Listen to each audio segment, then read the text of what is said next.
Welcome in to another episode of Betting the Pitch NFL edition. I have the flaming, blazing, nuclear hot A_Schnicker, SCHNITKER. You should already know how to spell it because I've been saying it this whole time. And you better be following him because he's won 5 straight best bets in a row. No other time better to be hot than right now, except for my lead, which has been lasted the whole entire season, is now gone. And I am now a half a game back as I lost my best bet last week. How are you, Andrew? I'm feeling great. Uh, this market is a little interesting. It's you gotta pick around the minefield for this one. Oh, This is honestly this is the time when I like your handicaps more.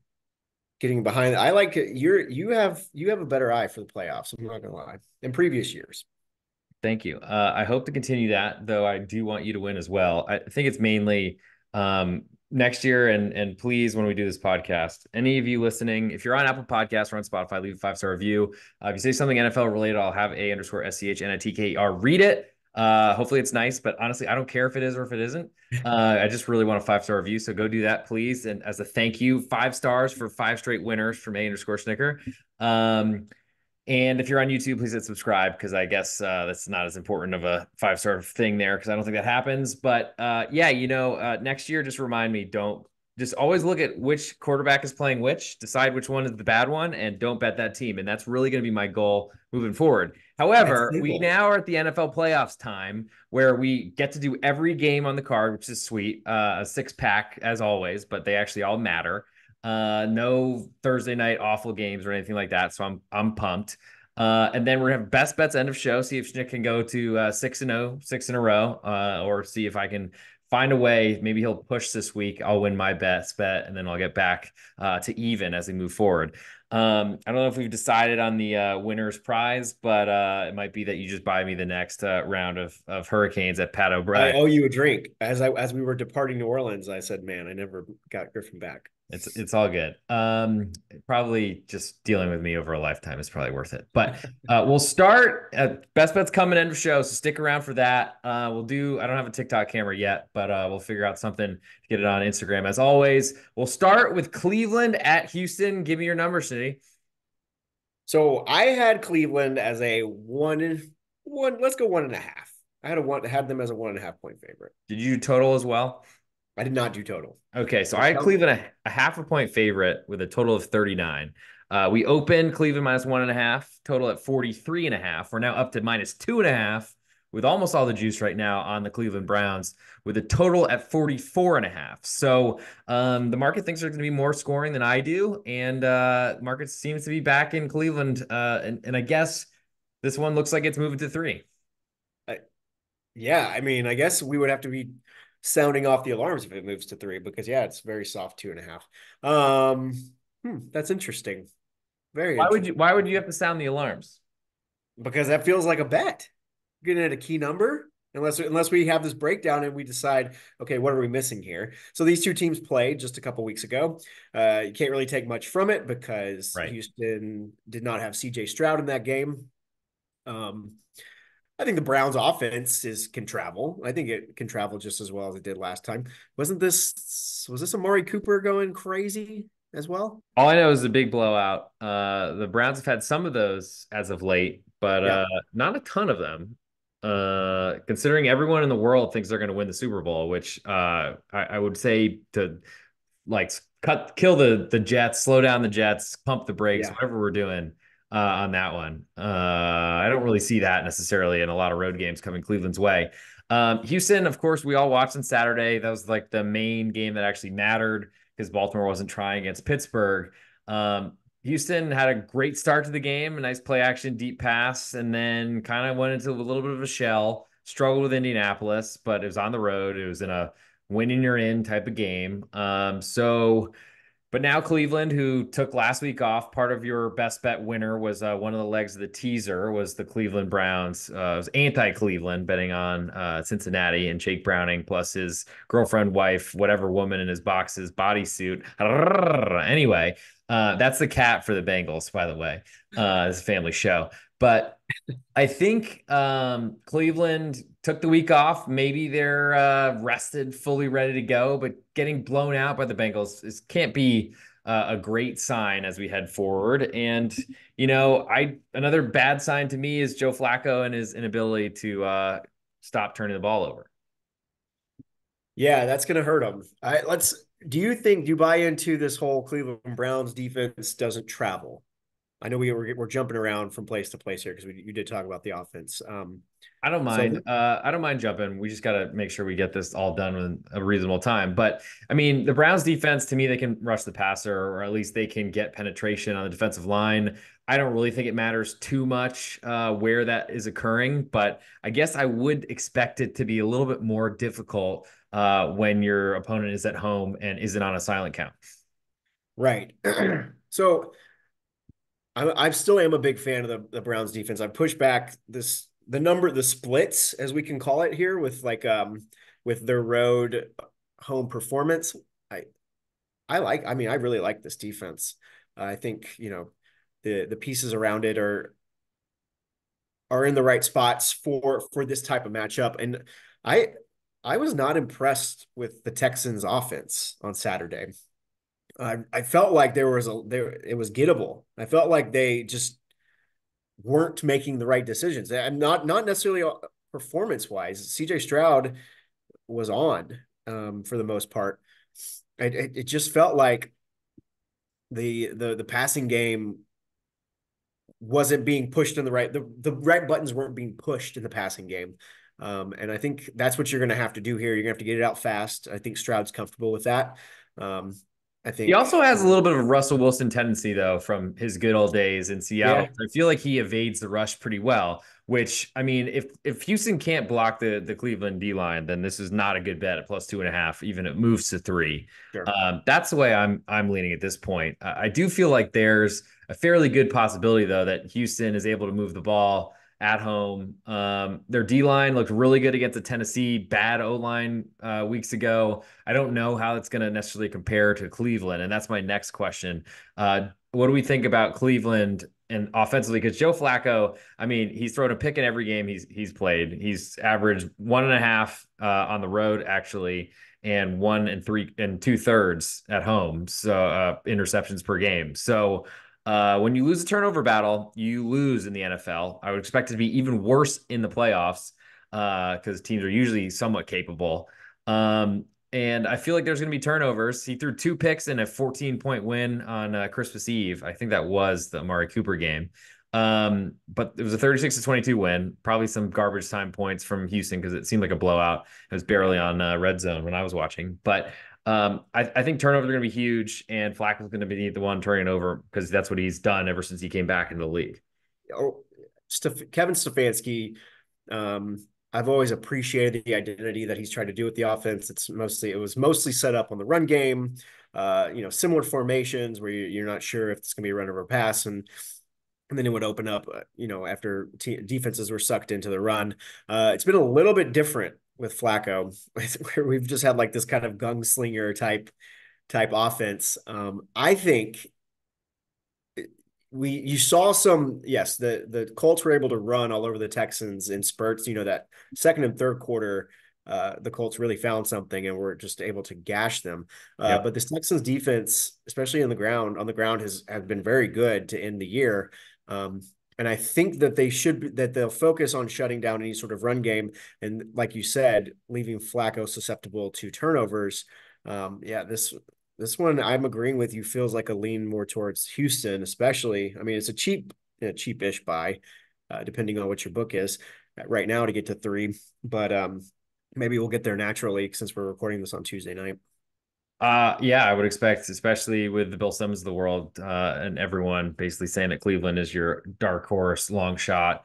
For Wow, sure. how can they be such a big underdog despite they're going to play 3 road games until they get to the Super Bowl to win it all? So that interests me being against that as well. What also interests me is CJ Stroud with 5 interceptions in 15 games this year. Joe Flacco with 6 interceptions in his last 3. So move now to the nightcap, which is on Peacock. I'm not getting any money for it, but just reminding all of our listeners so that you don't, I don't know, break your TV throwing your remote through it when you can't find the game. Miami visits Kansas City. Shanee, what do you have as your number there? I'm going to round up. I have the Chiefs -5. What do you got? So I had the Dolphins a 1 point underdog, but I guess I did this before Sunday Night Football. So that was Okay. probably losing Van Ginkel and Waddle not playing, plus Tyreek Hill leaving late with an injury. I mean, I don't know what to say about this Kansas City team. They've opened a 3.5 point favorite, or up to four. The total opened at 45. It's down to 44, supposedly with some weather coming in, but we'll see. It's probably something to check on Saturday night at about 7:15 Eastern time, as opposed to right now on Tuesday night forecasting. That might be a little bit difficult. But two teams that look to me very, very different than we thought when they met in Frankfurt a couple months ago. Miami, I think, was a pretty popular pick, ended up closing a favorite in Germany, and we're pretty much out of the game until a late comeback got them pretty close, but not close enough. What do you think about this one? Yeah, and to go back to the number, I think I'd probably be more comfortable. It's in between 4.5 and 5, and I think you're going to want to make a little bit of a manual adjustment just because of the rash of injuries that the defense just keeps. At this point, every single injury that's happening is turning into a cluster injury for that Miami defense, just because they've been hit so hard throughout the year. So yes, Van Ginkel on its own, we're not going to give him a half a point move, but I think I'm going to be a little bit more aggressive in the moves on this one, just because of how different Miami is now, especially on the defensive side. Uh, looking at Let's look at the X's and O's. We still aren't able to trust Kansas City's wide receivers. Really, that game in Germany was decided on a defensive play that really flipped everything. Yep. Um, and yes, like you said, that market was it's a neutral field, and you had the Dolphins as a small favorite. I would give the Chiefs a pretty big home field advantage. We're talking about cold temperatures that, yeah, maybe it's narrative based, but it's a real thing for Miami. Like we have sample of them going from South Beach to Buffalo, South Beach going to colder weather, and it not always going as planned. So I think that it's a pretty hefty home field advantage mark there.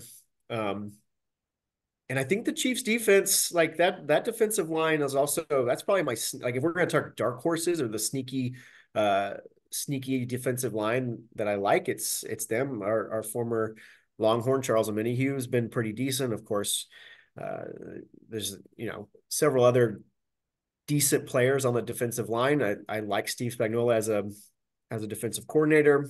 I mean, he's going to blitz a lot, and we know Yeah. Miami is going to try to get the ball out very quickly. My kind of feeling on Miami in general and Mike McDaniel is that he is a really good, to me, he'd be a really good coach with not great pieces. I mean, you need a competent quarterback, but I feel like he can withstand some injuries. It's really hard to see them not at full strength and seeing them going into Kansas City in a cold weather game when they've struggled on the road and going to win. But it does make me feel like they can get the ball out quickly to minimize the impact of that D line. And I mean, every time that Kansas City has the ball, I mean, I don't really feel good about them scoring. And it felt like they were really fortunate to win, and especially to cover against the Bengals a couple weeks ago. Didn't play anybody last week. I mean, it's not like things have been going well for this Kansas City team. And laying four, I mean, it's not a huge number, bigger clearly than what I was expecting entering into Sunday Night Football, and I probably should have updated it after I watched the game. But regardless, that is what we have, or what I had. I feel like I'm interested in Miami here, though as an underdog player, that would make sense. I feel like there certainly could be a Butker game-winning field goal as time expires. I don't want to bet on that as the hopeful possibility. But Miami, I felt like they were in really great shape to beat Buffalo until a bad punt coverage, and then the floodgates kind of opened, and Miami were pretty conservative in the second half anyway. I think due to injury. It really depends a lot on what this injury report looks like, and of course, we don't have that now on Tuesday night recording this. Um, but if you had to, and actually, we'll do this at the end to keep everyone here and listening. We'll go through game by game and give our picks. But of course, the best bet coming up at the end of the show. So move to Sunday in the interest of time, and maybe we can spread it out a little bit later when we get through them all. And this is probably the most interesting of them all: Pittsburgh at Buffalo. I actually, I mean, I had this at like 10.3, so I don't know. I had eight. We opened Really? 11, came down to 10. We're still at 10. It looks like that is about where everything has been registered, though I definitely saw an 11 at one point. Total open 41 down to 36. I actually had it as high as 43 based on, I think, Bet Online openers. So clearly, these are not Bet Online openers or The reflected weather looked Wager like in Talk where I'm Buffalo. using it. Yeah, weather, you never know. Pittsburgh's offense, we do know. And Buffalo and Josh Allen, we Ooh. clearly, I mean, go ahead. No, it's a wind advisory. You got a high wind warning for Sunday so Yeah, far. unfortunately, it's still Tuesday, but I mean, that'd be nice. It That's probably means a lot more of Josh Allen rushing the ball, which maybe they were protecting him this whole season and just not having him run a ton and limiting their offense. But it almost kept them out of playoffs. But you could also say, I mean, even McDermott losing his mind on the halftime report or the halftime interview going into the locker room, how you can't throw that ball in between the hash marks and keep the you got to get out of there with points. And Josh has got to be smarter. He just got started to get aggressive. Very interesting for Sean McDermott to go out of character and start giving his real thoughts. But I guess that's what you do in the heat of battle when you get Melissa Stark to not stumble over her words, asking some questions, some guy in the truck's feeding her. and just with the whole weather thing, like we've talked about this, Griffin knows I love to look at the wind and especially high wind. Nothing that we talk about here on a Tuesday is in black and white. You're probably having people look at that at the weather report and say, okay, let's just take the under right now. And if you got it at open, you're doing okay. You'll wait and see what happens with the weather, and really 30 hours out, take a look, see what's what, and then you may be able to go over top at what we're at 36. So you have a nice little Touchdown from that first number I saw. that Yeah. open. So like just because we're talking about weather right now, that's where the market's going. That's likely where what the people are thinking when they're taking something like that. Um, when they're looking at the weather this far in advance. And so, yes, you always have to make your corrections and check those reports as we get closer to kickoff to make your decision on if that weather's coming true. Okay, to the game. TJ Watt, not going to play. I would probably, I mean, he makes a difference to the point spread. You and I we're not fans of Pittsburgh. That's a pretty easy thing to say. I think most people have looked at this team and scratched their head at how they were able to compile this many wins with their offense that was outgained for 10 weeks of the season to start before they got rid of Matt Canada. And I will say that the ground game has been better with Najee Harris and Jalen Warren adding in some mixes there. You got to be able to protect the football. I still think Buffalo's ground game would be enough to if it truly is. Let's say it's going to be a weather game. Who would you like better running the ball? I like what James Cook is doing. I like him more in that situation. And neither of these defenses are they're both overrated in my opinion. But Steelers yeah, there's have just Steelers have so many more decades pieces for of Buffalo. Steelers have decades of respect for their defense and the It's steel insane. curtain and all that sort of stuff. I think definitely downgrade them. Maybe even they're slightly impaired without TJ Watt. But Yeah, Highsmith was playing last weekend. That's a good sign. true. Um, I don't know. I mean, with the 10 points in my pocket, not even necessarily playing devil's advocate here, just even saying it out aloud. If there's going to be some trouble throwing the ball deep, that is interesting to me because that certainly minimizes a little bit of the strength of Josh Allen. You could argue Buffalo would be more accustomed to that type of weather, but Pittsburgh's certainly not used to the beaches of San Tropez. So I feel like I mean, with this big total and the drop 7 points from when I was first looking at it, say what you want about Bet Online openers, but they are a sponsor of the show. So go drop in, open an account, take 50% of a cash bonus from your first time deposit at Bet Online. The link is in the description. Go do that. But anyway, back to the real stuff while you're here, in case you don't, I don't know, don't like free money. But regardless, it just seems to me that these are two teams that are pretty ready to battle in that type of sloppy game. And 10 points is a gigantic spread if we're not at anywhere near full capacity with passing games, I think. I I agree. I think also at this point, um, Josh Allen needs to use his legs. Where the postseason time, it's time to unleash more of that weapon as much as you can. I'm not saying that they've done a poor job at that either, at least recently. But this is the time that you unleash that. Their offense hasn't really been clicking. You saw the Mason Rudolph little decent bump 2 weeks ago, and then last week against Baltimore, it was played in a downpour, so it's hard to really know what they were there. I do think though that crowd, that home field, we talked about it last week.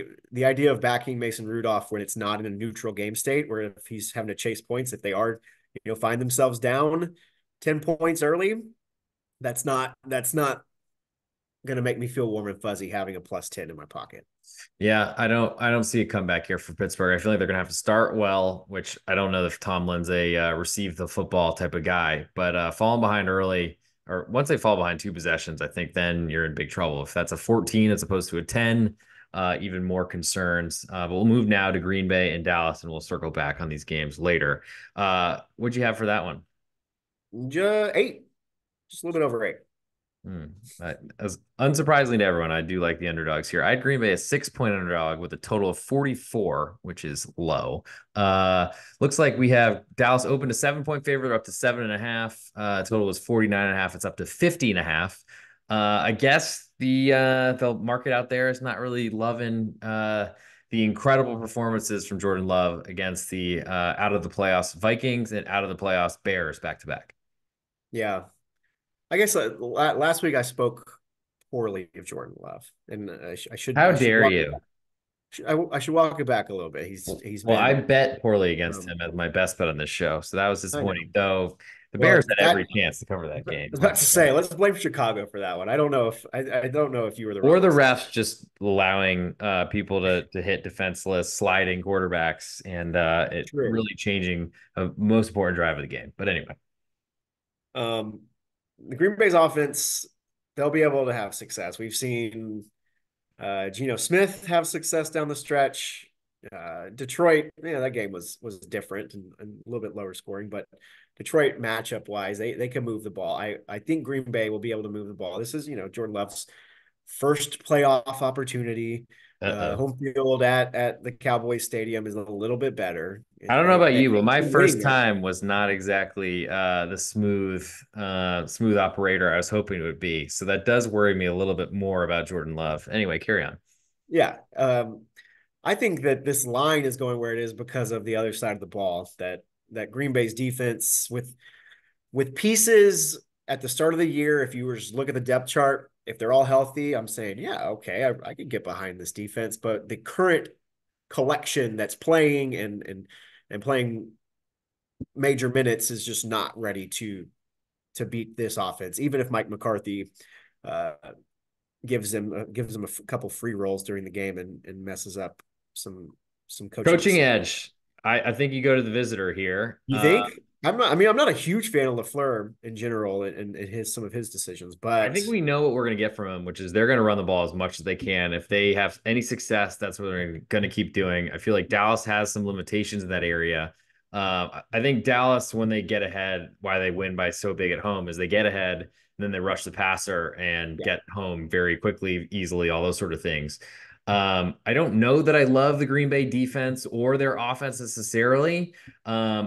I am amazed at the come on performances of Reed and Wicks. Honestly, they've been awesome. And like, there's too many good receivers in that team, considering Romeo Dubs and Christian Watson really haven't been around too much lately. But 7.5 feels like a lot. I mean, the general theme for me, especially above a touchdown, I mean, even 3 points in the NFL playoffs seems like a lot of points. More so when you get further down the line into the championship weekend and the divisional rounds and things of that nature. But even here, I mean, Dallas certainly not the most consistent or easy to win playoff game franchises of all of them out yeah. there. And it would be such a Dallas thing. I mean, I don't want to rely on history, but to say, oh, wow, easy won the division because Philadelphia basically handed it to them on a silver platter and said, just take this. No, no, seriously, take it. No, no, no, take it. And So many Dallas like, times. okay, finally. Well, instead of losing to the Commanders, I mean, I guess that they could have lost and it wouldn't have mattered. But sheesh, I mean, that was kind of amazing. Total's pretty high, and I think that does play into blowout here. I think is not good for the total, though Green Bay's unlikely to give up, of course, if they're the ones on the losing end of it. I don't know that I have a lot of love for the unders that I've been playing a ton of lately in the last couple weeks.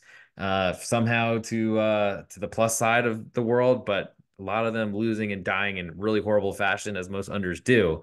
I feel like Green Bay is less likely to play or to want to play a shootout with Dallas, though. Here, do you agree with that? I I don't. I think that they're going to have to play a shootout if they want to have a chance. Like I will go back to that Thursday night game against the Seahawks, and um, Yep. I feel like Short week. Yep. that's what was that?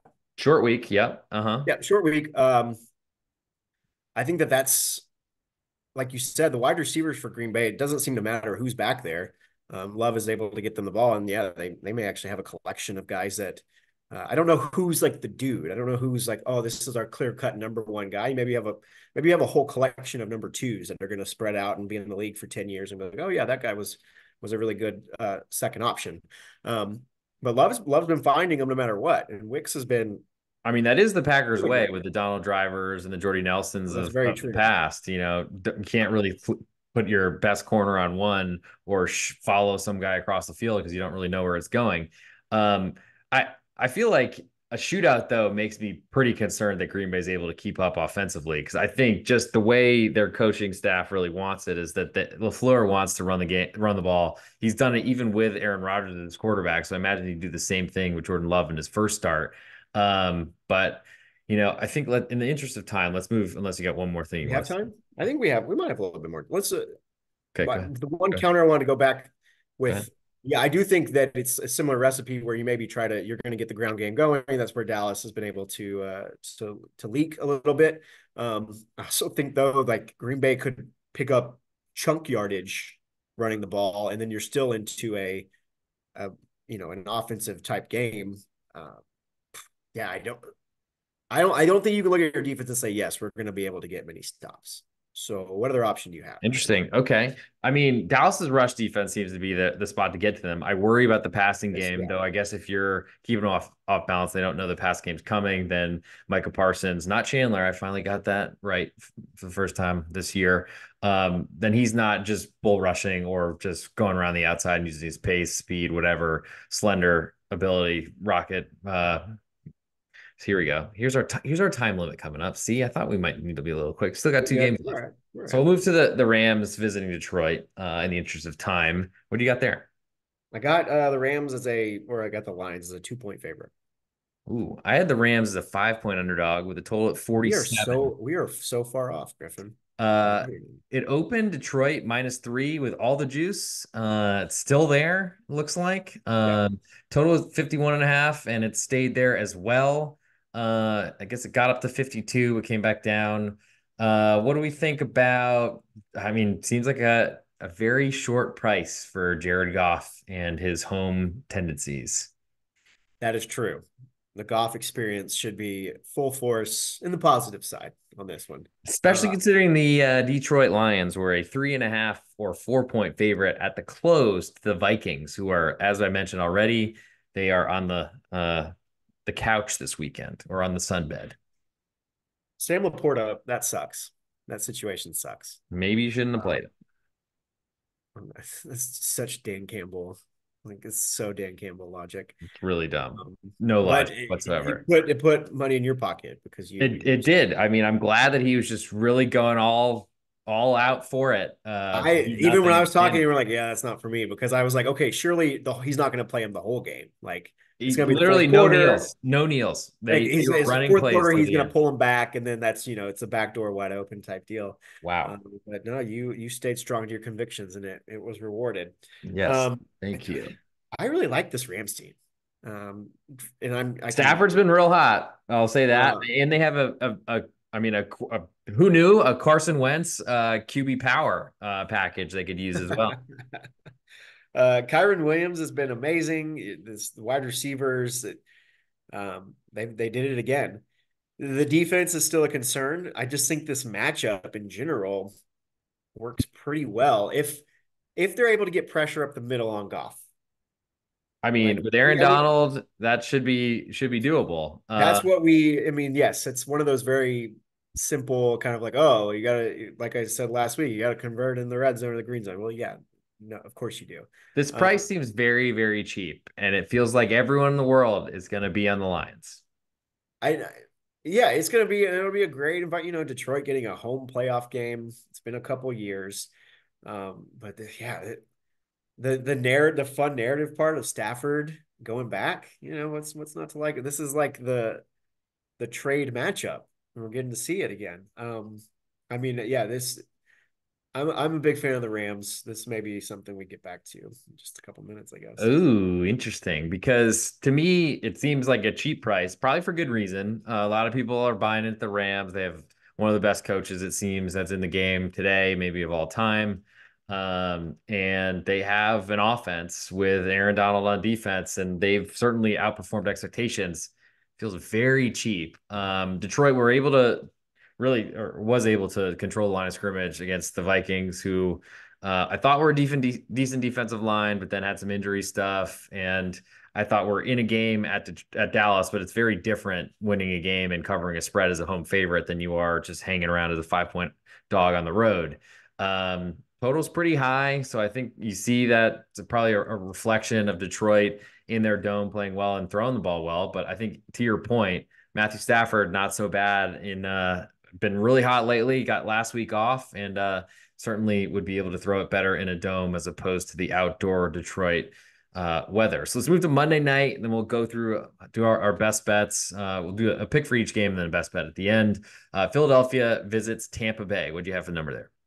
I don't know what I'm doing with this one, but I still have the Eagles a 4 point favorite. I had the Eagles a 1 point favorite with a Oh total at gosh. 42, and it looks like we opened Philadelphia -2.5 with a total at 44.5. We're now up to -3 on Philadelphia, and we are up to 44 or down to 44 from that open on the total. So slight move there. Is this where Philadelphia finally gets right against a banged up Baker Mayfield? It's a Baker Mayfield is he's pretty hurt. I feel like even in the post game interview right after the game, they talked about injuries, and his response was just kind of uh, basically like he was like, I don't want to say anything about this. Almost like acknowledging, yeah, like we are struggling, we are hurting, we're putting up 9 points against the Carolina Panthers. Um, so yeah, this could be the get right moment for Philadelphia. I don't know how long that moment would last, uh, but we've seen this game it was very very early in the year, maybe the second week of the season, or third Monday Night Football game, similar spot, and the Eagles just out talented Tampa across the board. Uh, but that's just not the offense that we're seeing. I know it's there. I don't know where. Maybe it's the coordinator hires, or maybe it's Matt Patricia in charge of the defense. Um, but there's just something's not clicking. I don't want to. I'm not gonna go with like all like hot take locker room I stuff, mean, but come on, something's this not is social clicking. media. This is gambling Whether social it's media. What's better than that? whether it's coach's messaging, coach's scheme, or Coach just being a players. lunatic. Yeah, like this offense was humming last year, and it's just not doing the same, uh, which is just baffling me. I, But I I don't think either quarterback is healthy here. yeah, And I think you go back till October 22nd. That's how long it's been since Philadelphia, I think, deserved to win or deserved to cover. And that's a long, long, long time ago. That was a Sunday Night Football yeah. game against the Dolphins, where the Dolphins were getting a ton of bets. And as we are moving down on time, let's go to I guess, our game picks. Before we get there, if you're not a member of my Patreon, check it out, patreon.com. That's the real_G Warner. Of course, follow us on Twitter, _SCHNITKER for his 5-0 last five best bets. And of course, me, the real_G Warner, across all gambling platforms, because I couldn't have picked a worse name, but here we are. So we'll start with our first pick, and that's Cleveland at Houston. We'll go with Cleveland -2.5. Which one do you want? Oh, we're gonna pick them all. Yeah, we're doing it quick, but Okay. then we'll do best bets. Okay. We'll go Rapid quick. fire, rapid fire. No, Okay, no, I'll no take the Texans. Texans. Texans. I'll Yeah, take the Texans as well. Kansas City -4 to Miami. I'll take the Chiefs -4. I'll take the Dolphins. Pittsburgh, a 10 point underdog at Buffalo. Taking Buffalo. I'll take Pittsburgh. Green Bay, 7.5 point underdog at Are these Dallas. going to count? Are these counting towards our No, no, record? no. Best bets Gotcha. only, but I'll do something. I'm going to take Green Bay. I'll take Green Bay. Rams, 3 point underdog at Detroit. Ram fan. I'm going to go with Detroit. And last but not least, Philadelphia, 3 point favorite at Tampa Bay. Philly. I'll go Tampa Bay. Okay, I it's picked so time. many favorites. Your favorite guy, apparently. Yeah. So it's time for Ultimate Best Bet, and you've been killing it. So let's go. So we talked a little about the Rams at +3, but I'm gonna call an audible here, and we're gonna go definitely probably with the public side. We're gonna go to Sunday afternoon, and we're gonna take the over with the Cowboys and Packers. So it's 50.5. Let's get it right now. Let's not wait any longer before we get up to 51. It's moved a little bit on us, just by a point or so, but let's go with Packers Cowboys over 50.5. So you just heard it. This is Betting the Pitch, NFL edition. Andrew Schnicker just gave you the Green Bay Dallas over 50.5. He's won 5 straight best bets. It's my turn to catch up. I'm going to go with the sexiest matchup of them all. The Tampa Bay Buccaneers, a 3 point underdog at home Monday night in the slot that no one wants to watch at home against the Philadelphia Eagles. Two quarterbacks that are very hurt. I'll take the home team, especially the one that has Baker Mayfield, who has ruined a lot of my days over the years. But ultimately, I think Philadelphia is too banged up. They haven't deserved their win against in overtime against the Buffalo Bills, a miracle. Their win against Kansas City, a miracle, more miraculous probably. But the drop from Marquez Valdez-Scantling, I just think Philadelphia on the road in the playoffs, they've been backing up the truck out of the playoffs, trying to do everything they could to get the worst seed possible. They did it. Now they get a Tampa team that struggled with Carolina last week, but I don't care. Take the Bucks +3 and take that over in Dallas over 50.5 from Andrew Schnicker. That'll do it for this episode of Betting the Pitch NFL Edition. We'll be back with you next Tuesday as we break down the divisional round, and we're just going to keep winning you money. So stay tuned and come on in, and we'll see you all very soon.